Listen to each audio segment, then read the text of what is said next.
요한복음 12장 1절에서 8절까지 말씀입니다. 다 함께 봉독하겠습니다. 유월절 엿새 전에 예수께서 베다니에 이르시니 이곳은 예수께서 죽은 자 가운데서 살리신 나사로가 있는 곳이라. 거기서 예수를 위하여 잔치할새 마르다는 일을 하고 나사로는 예수와 함께 앉은 자 중에 있더라. 마리아는 지극히 비싼 향유 곧 순전한 나드 한 근을 가져다가 예수의 발에 붓고 자기 머리털로 그의 발을 닦으니 향유 냄새가 집에 가득하더라. 제자 중 하나로서 예수를 잡아줄 가룟 유다가 말하되 이 향유를 어찌하여 300데나리온에 팔아 가난한 자들에게 주지 아니하였느냐 하니, 이렇게 말하면 가난한 자들을 생각함이 아니요 그는 도둑이라 돈깨를 맞고 그기 넣는 것을 훔쳐가미르라. 예수께서 이르시되 그를 가만두어 나의 장례할 날을 위하여 그것을 간직하게 하라. 가난한 자들은 항상 너희와 함께 있거니와 나는 항상 있지 아니하리라 하시니라. 아멘. 이 시간 공중신 목사님 나오셔서 주님께 드리는 헌신이라는 제목으로 하나님 말씀 전하실 때 놀라운 하나님 은혜 체험하시길 소원합니다.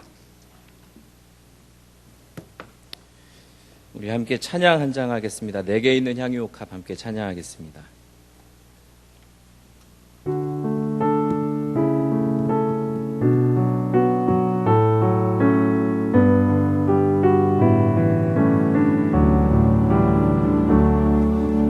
내게 있는 향유옥합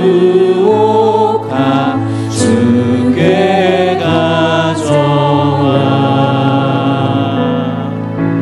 그 발 위에 입 맞추고 해드립니다.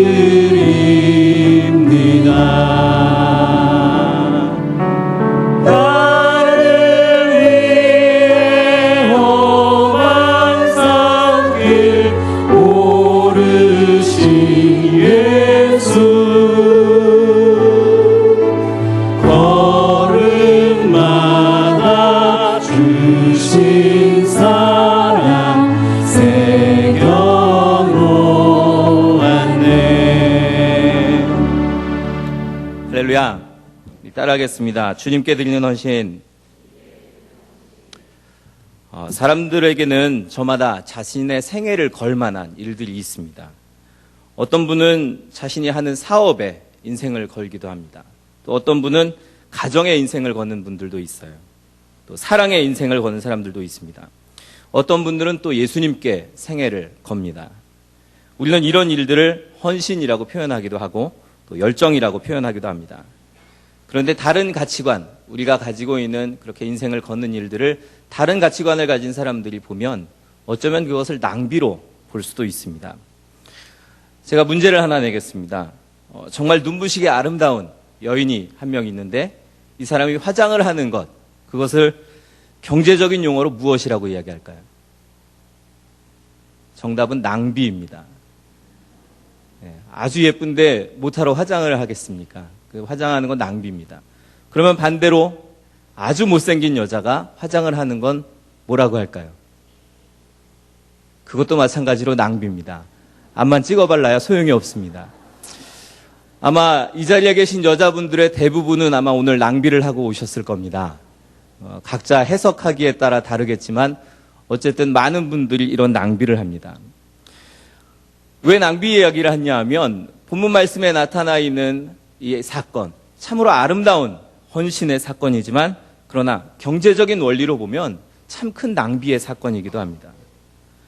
하지만 주님께서는 이 사건에 대해서 칭찬하셨고 또 복음이 전해지는 곳마다 이 일을 전하게 해서 기념하라고 말씀하십니다. 마리아가 왜 주님께 칭찬을 받았는가? 그리고 그의 헌신이 우리의 삶에서 과연 어떤 의미가 있는가? 오늘 말씀을 통해서 우리가 함께 나누어 보도록 하겠습니다. 우리 따라하겠습니다. 고난을 준비하시는 예수님. 1절 말씀을 함께 읽겠습니다. 시작.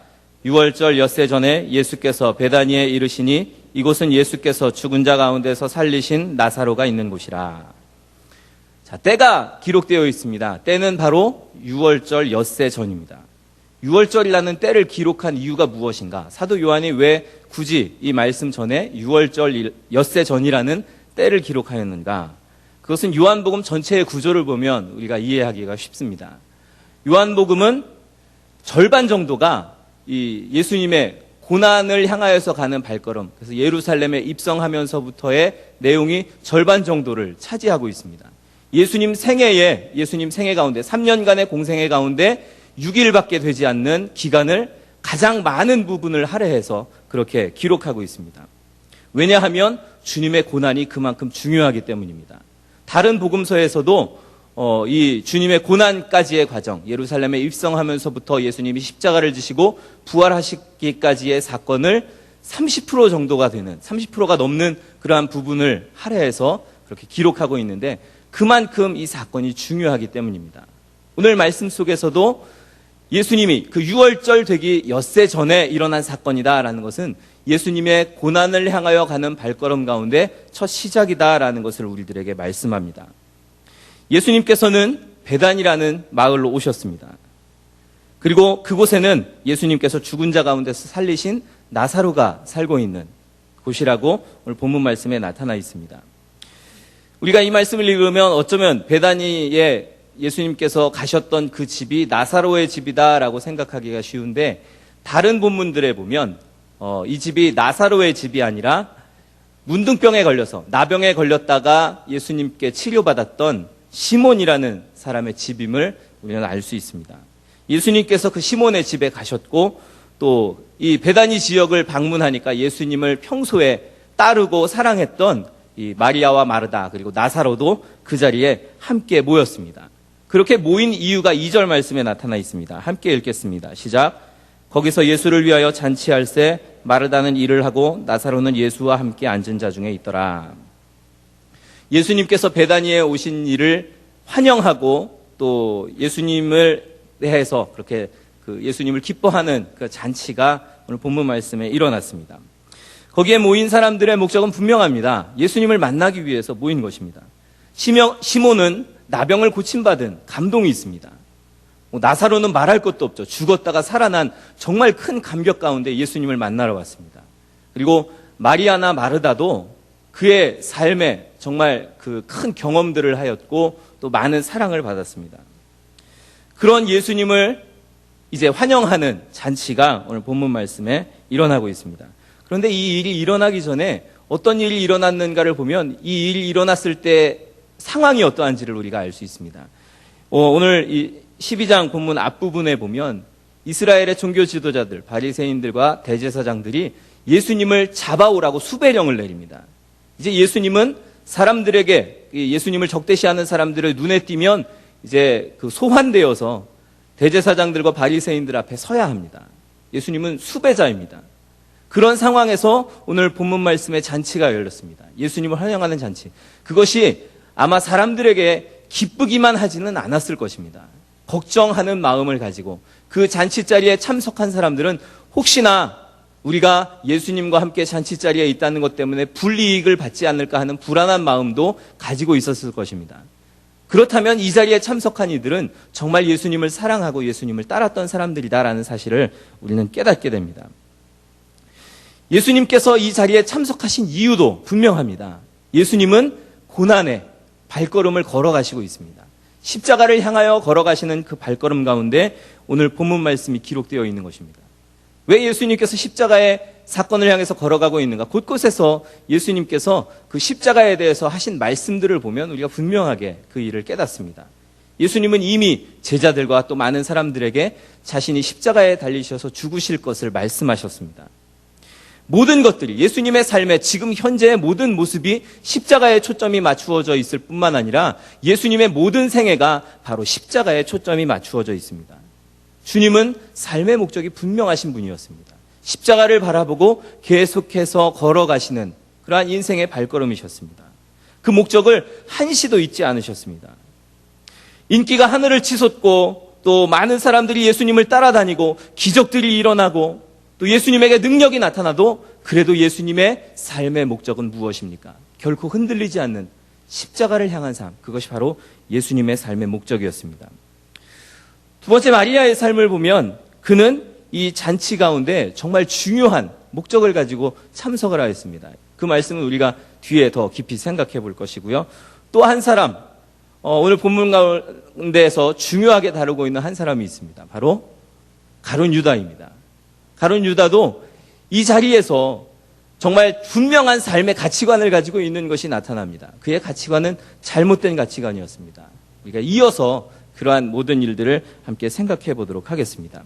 그리고 그 외에도 많은 사람들이 있었는데 분명한 목적을 가지고 예수님을 만나러 왔습니다. 그러나 그들이 어떤 마음을 가지고 또 어떤 목적을 가지고 왔든지 간에 그 자리에 있다는 것, 그것 하나만으로도 큰 축복이 되는 줄 믿습니다. 예수님과 함께 있다는 것, 예수님의 음성을 듣는다는 것, 예수님을 직접 만나고 대면한다는 것 자체가 엄청난 축복입니다. 우리가 지금 이 자리에 앉아 있는 것, 주님을 예배할 수 있는 것, 주님이 이 자리에 계셔서 우리와 함께 하신다는 것, 이것이 정말 놀라운 축복임을 깨닫는 저와 여러분이 되기를 소원합니다. 그렇다면 우리가 이 자리에 와서 앉아 있기는 한데, 예배를 드린다고 와서 있기는 하는데 과연 우리들의 마음은 어떻습니까? 저와 여러분이 이 시간 우리의 중심을 들여다볼 수 있기를 소원합니다. 나는 과연 어떤 마음을 가지고 주님 앞에 나왔는가? 어떤 가치관을 가지고 주님을 따르고 있는가? 예수님을 따르는 성도라면 예수님께서 가지셨던 그러한 목표, 가치관을 조금이라도 닮아야 합니다. 전혀 다른 모습으로, 전혀 다른 가치관으로 살아가고 있다면 우리는 문제가 있는 것입니다. 이 시간 우리 자신을 들여다보고 혹시나 잘못된 것들이 있다면 고치고 바꾸는 저와 여러분이 되기를 소원합니다. 주님은 십자가를 향해서 걸어가셨습니다. 저와 여러분은 십자가를 피해서 달려가고 있는 것은 아닌지요. 우리가 이 시간 십자가를 바라보는 시간이 될 수 있기를 주님의 이름으로 소원합니다. 우리 따라하겠습니다. 유다의 거짓 헌신 4절부터 6절까지의 말씀을 다시 한번 읽어보겠습니다. 시작.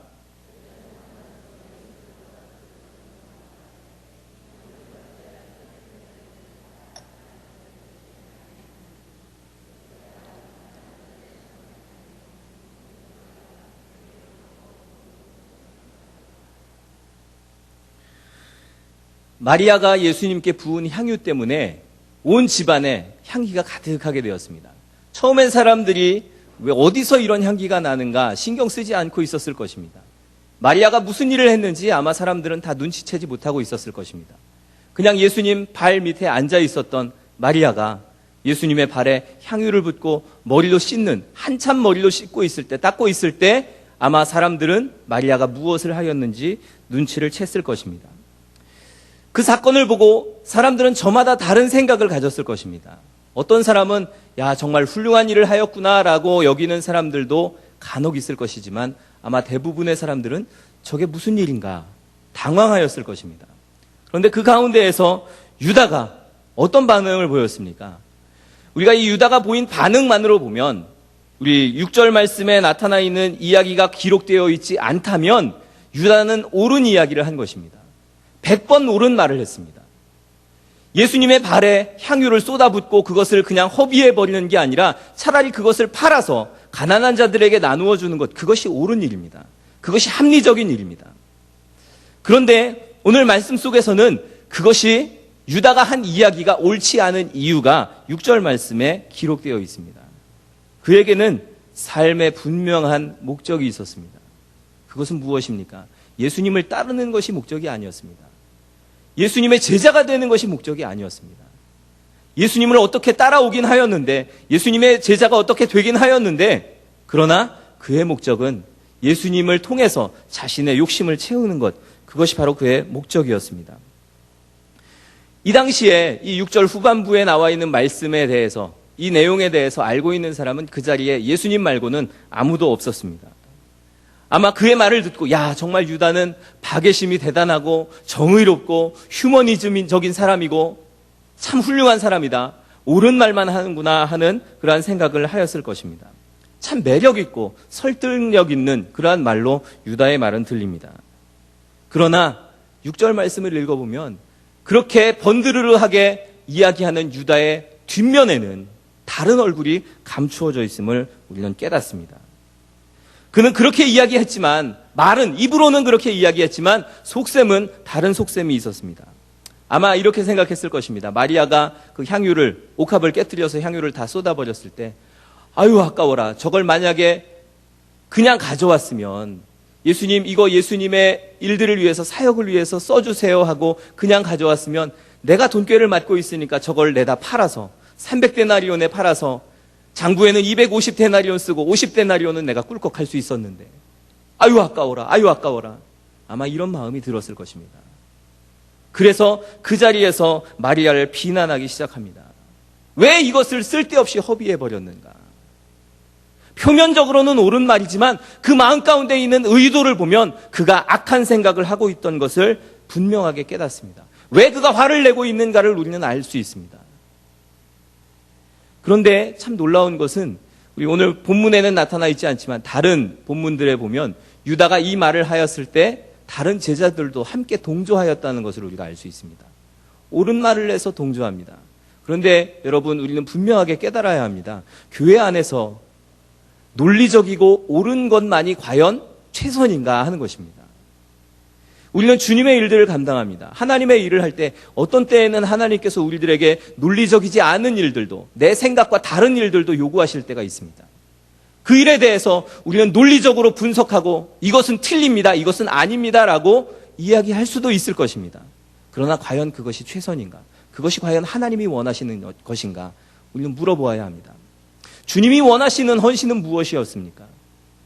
옥합을 깨뜨려서 향유를 팔아서 가난한 사람들에게 나누어 주는 것, 물론 그것도 좋은 일이고 옳은 일이지만 주님이 원하시는 것은 그것이 아니었습니다.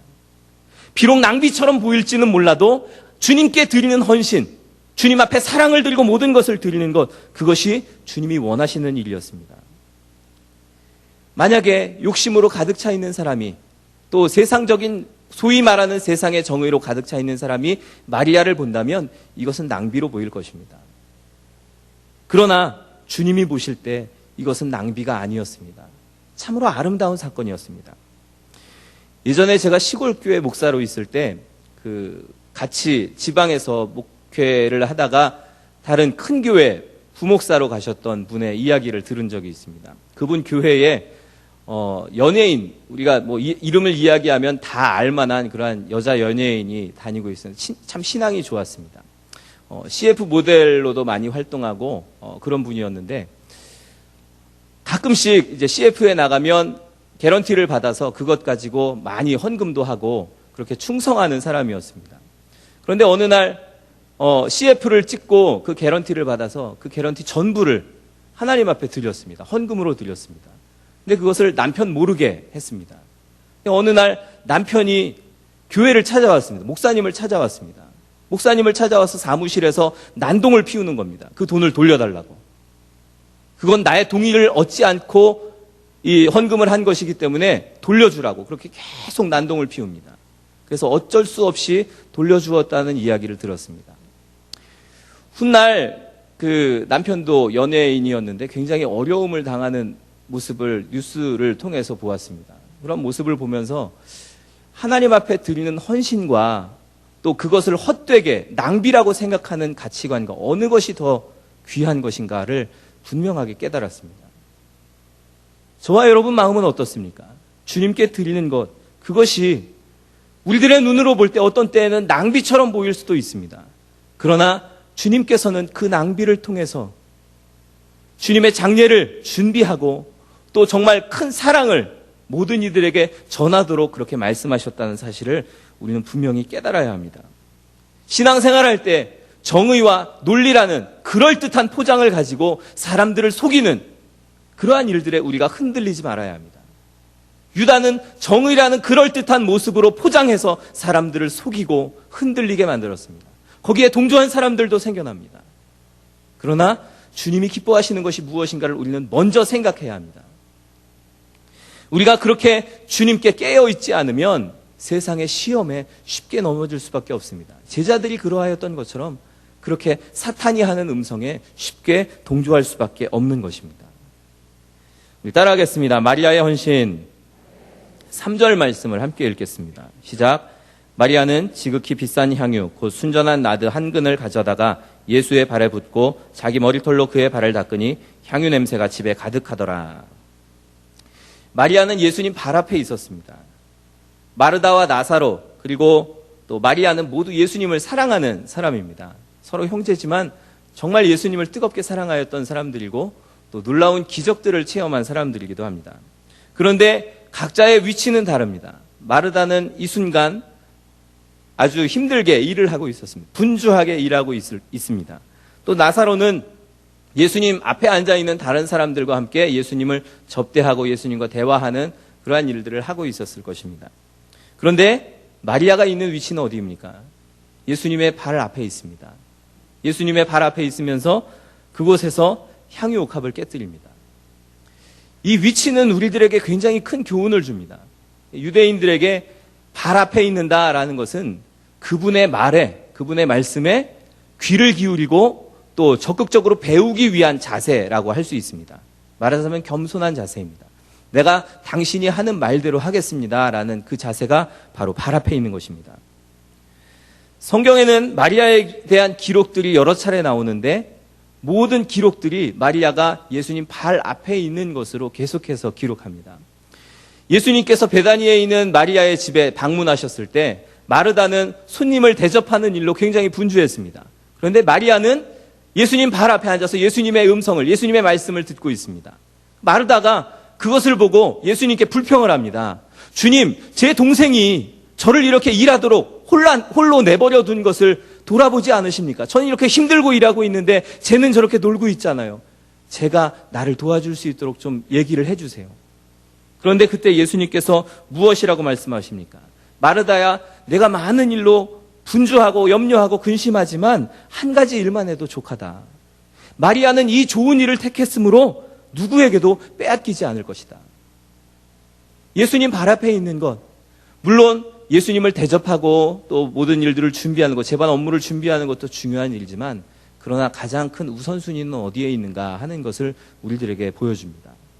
예수님의 음성을 듣고 그분의 말씀에 귀를 기울이는 것, 예수님과의 사귐, 그것이 가장 중요한 것입니다. 나사로가 죽은 후에 마르다와 마리아는 똑같이 예수님을 만납니다. 먼저 마르다가 예수님을 만났습니다. 주님, 당신이 계셨다면, 좀만 더 일찍 오셨다면 우리 오라버니가 아마 죽지 않았을 겁니다. 그때 아마 예수님께서 마리아를 찾으셨던 모양입니다. 마르다가 가서 마리아에게 예수님이 너를 찾으신다 전달을 해줍니다. 마리아가 그 말을 듣고 집에 있다가 예수님을 만나러 뛰어옵니다. 달려와서 가장 먼저 한 것이 무엇인지 아십니까? 예수님 발 앞에 엎드립니다. 그리고 마르다가 했던 똑같은 이야기를 합니다. 예수님, 주님이 조금만 먼저 오셨다면 우리 오라버니가 죽지 않았을 텐데요. 그러나 마리아와 마르다의 자세는 너무나 다릅니다. 마리아는 항상 예수님 발 앞에 엎드리는 것입니다.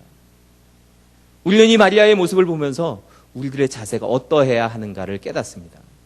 주님 앞에 나올 때 교만한 마음을 가지고 나오지 말고 항상 겸손함으로 주님의 음성을 듣기를 소원하는 저와 여러분이 되기를 소원합니다.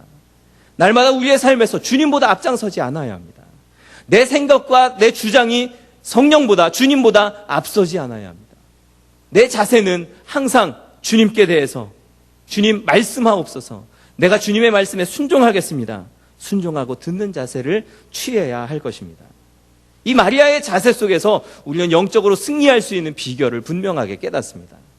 저와 여러분이 주님 앞에, 주님의 발 앞에 이렇게 꿇어 엎드리고 승리하는 삶이 되기를 소원합니다.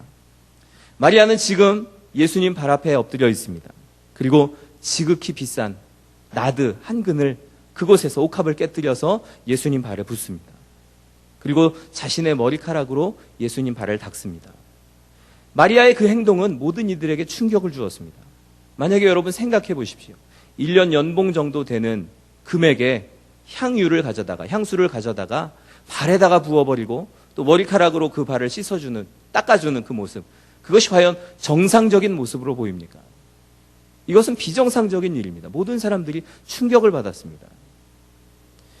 그런데 이 말씀 속에서, 이 사건 속에서 우리들에게 주는 큰 의미가 있습니다.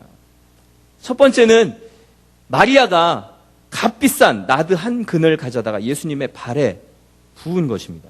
그런데 이것이 갑자기 일어난 일이 아니다라는 사실입니다. 여러분, 300데나리온은 이 노동자가 하루 버는 품삯이 한 데나리온이기 때문에 300일을 쉬지 않고 벌어야 벌 수 있는 돈입니다. 말하자면 1년 동안 쓰지 않고 모아야 모을 수 있는 돈이 바로 이 300데나리온입니다. 1년 연봉입니다. 그 1년 연봉을 마리아는 아낌없이 이 예수님 발에 깨뜨렸는데 그 준비하는 기간을 한번 생각해 보십시오. 이것이 하루아침에 준비가 되었을까? 마리아는 오랜 기간 동안을 내가 예수님께 헌신해야지, 예수님께 드려야지 하는 마음을 가지고 이 향유를 준비했을 것입니다. 오늘 본문 이후에 예수님께서는 예루살렘에 입성하십니다. 다른 복음서에 보면 예수님께서 입성하실 때 한 번도 사람을 태우지 않은 나귀를 타고 입성하셨다고 기록되어 있습니다.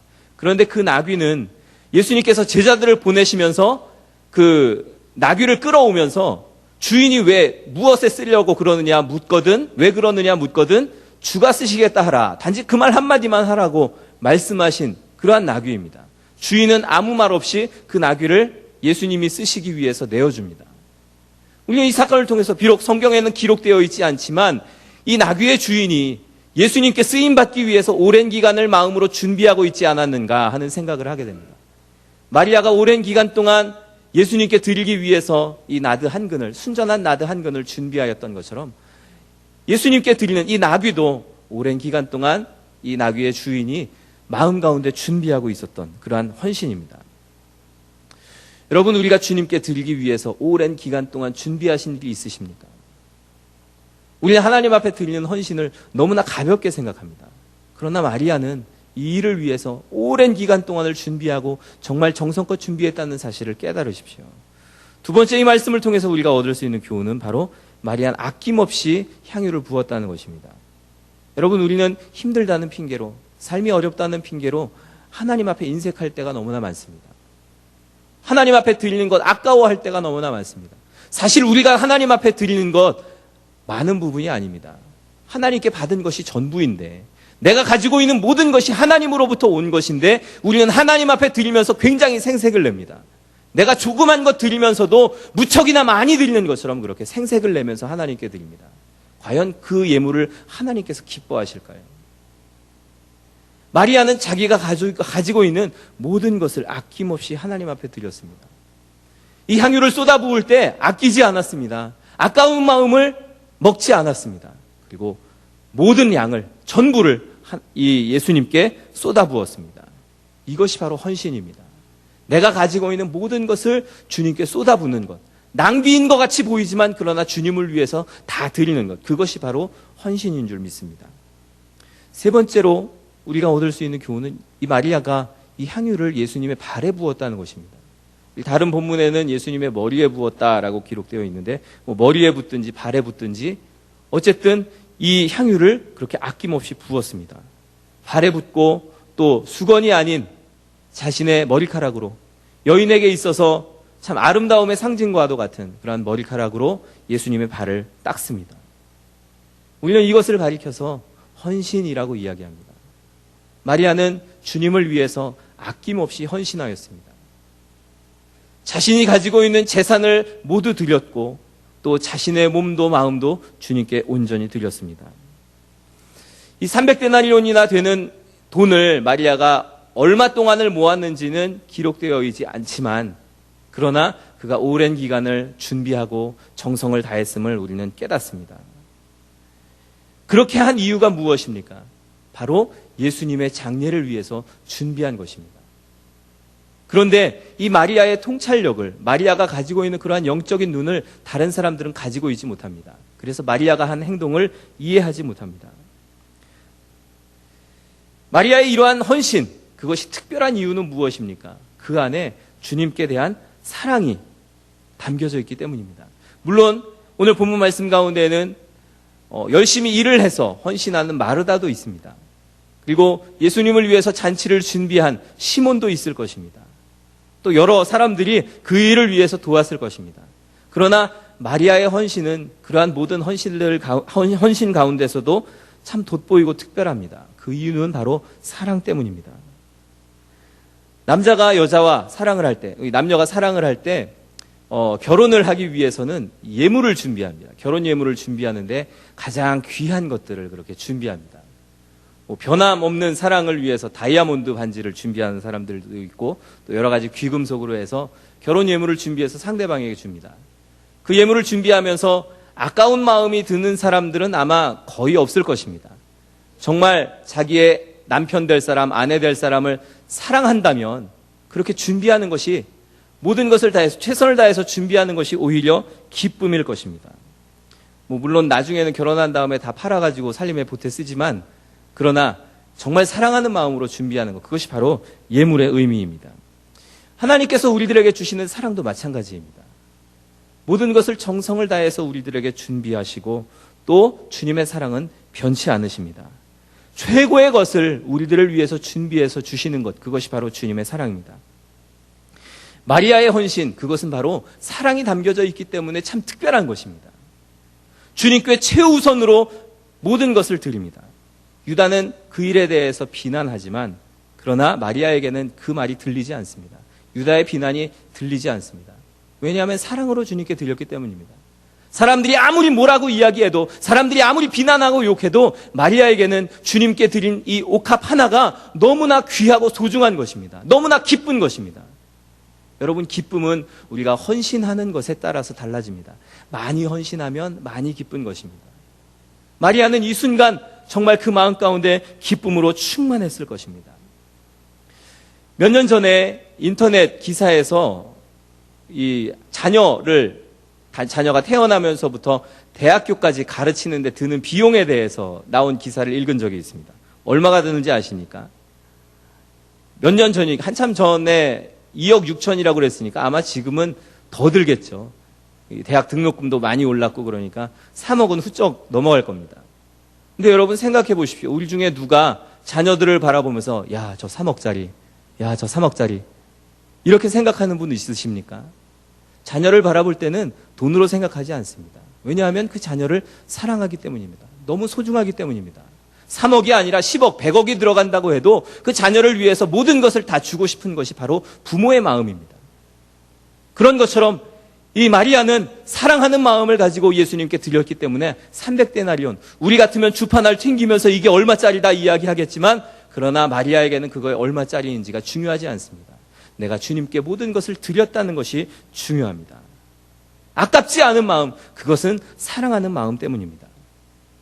우리 따라하겠습니다. 십자가의 길, 참된 예배의 삶, 7절 말씀을 함께 읽겠습니다. 시작.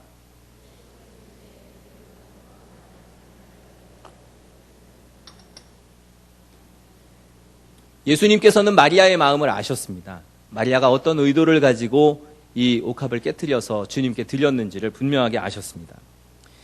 마리아는 항상 예수님 발 앞에 있던 여인입니다. 그리고 예수님의 말씀을 귀담아 들었습니다.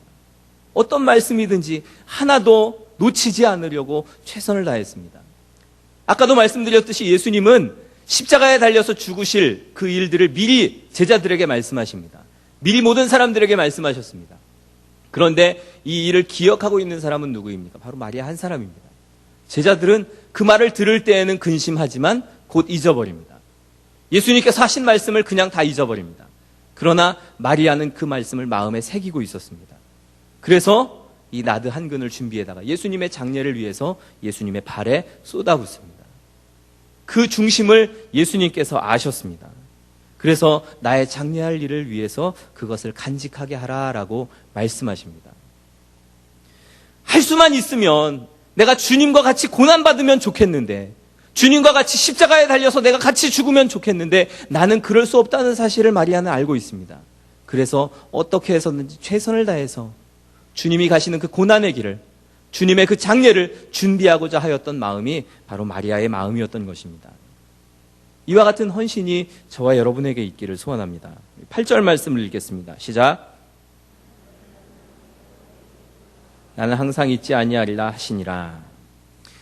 이 말씀 속에서 우리는 삶의 우선순위를 깨닫습니다.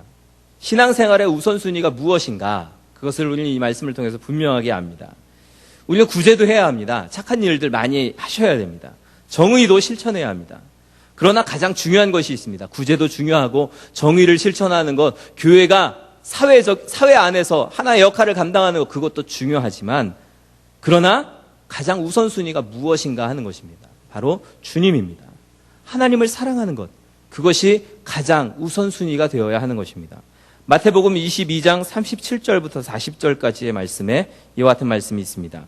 예수께서 이르시되 내 마음을 다하고 목숨을 다하고 뜻을 다하여 주 너의 하나님을 사랑하라 하셨으니 이것이 크고 첫째 되는 계명이요 둘째도 그와 같으니 내 이웃을 내 자신같이 사랑하라 하셨으니 이 두 계명이 온 율법과 선지자의 강령이니라.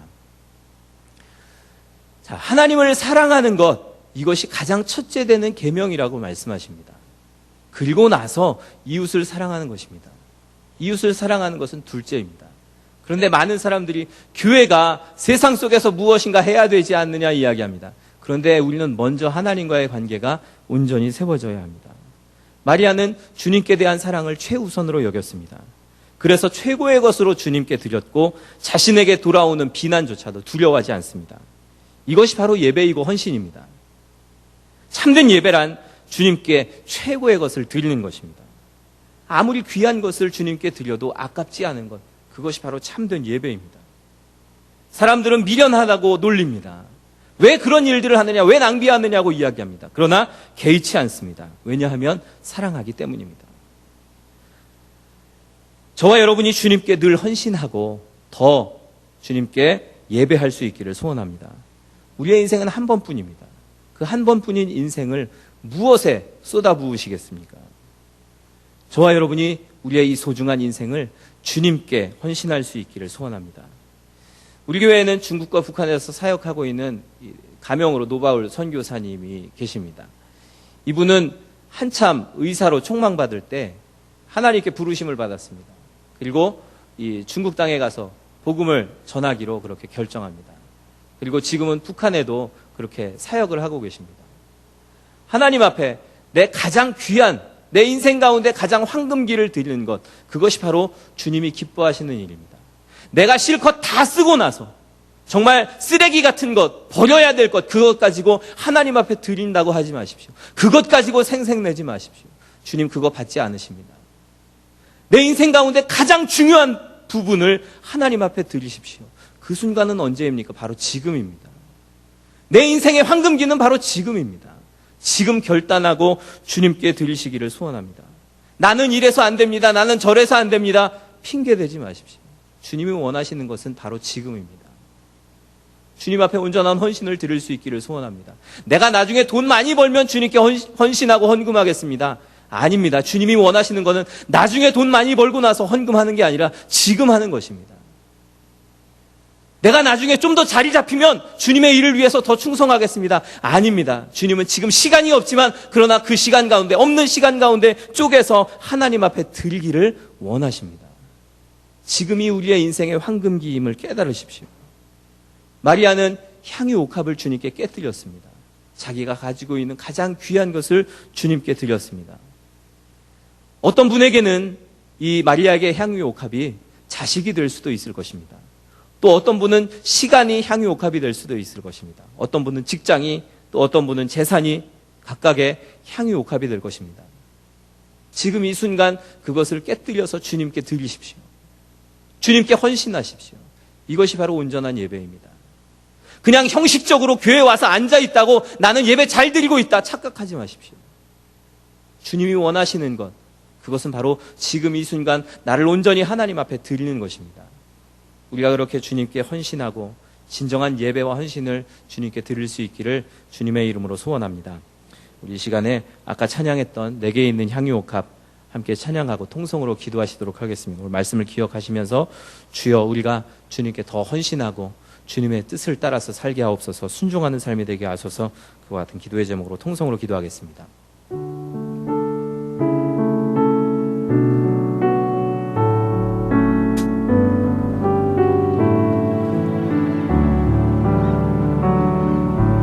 내게 있는 향유옥합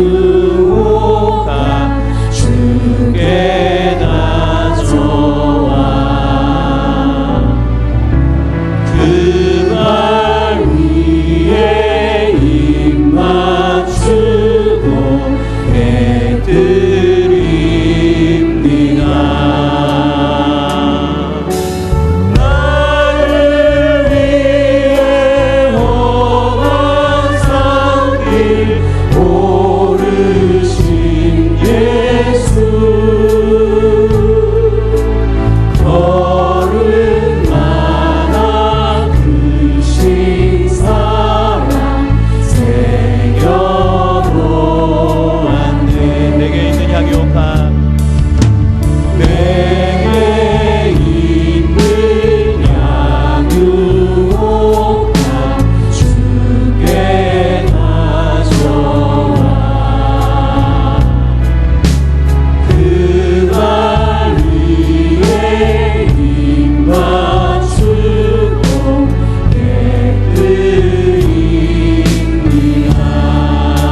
주여 부르짖어 기도합니다. 주여 주여 주여 주여 주여 주여 주여 주여 주여 하나님 아버지 감사합니다.